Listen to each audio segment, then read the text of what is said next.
पंतप्रधान नरेंद्र मोदी हे 28 फेब्रुवारी रोजी भारी येथे महिला बचत गटाच्या मेळाव्यासाठी येत आहेत। या ठिकाणी भव्य सभामंडप देखील उभारण्यात आलाय।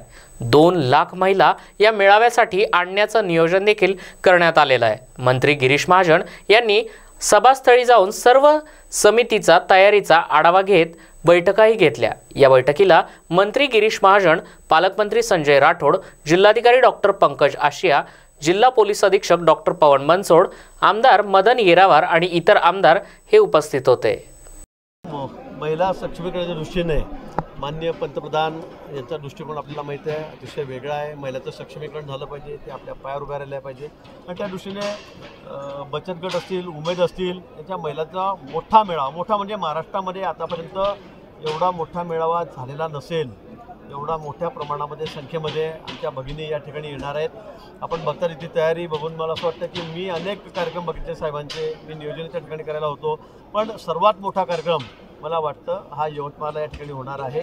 मोठ्या संख्येमध्ये जवळ 2 लाखाच्या वर महिला, 2-2.5 लाख महिला या ठिकाणी या कार्यक्रमाला येतील। त्याचं नियोजन सगळं या ठिकाणी झालेलं आहे, त्याच्या बैठकी झालेल्या आहे, की सूक्ष्म असं नियोजन या बैठकीचं या ठिकाणी झालेलं आहे आणि उद्या शार्प 3 वाजता या सभेला या ठिकाणी सुरुवात होईल। अतिशय सुंदर असं नियोजन आम्ही या सभेचं केलेलं आहे आणि म्हणून मी सर्वांना आवाहन करेल, आमच्या भगिनींना, की सर्वांनी आणि पुरुष कार्यकर्ते त्यांनी मोठ्या संख्येमध्ये या सभेला हजर राहावं।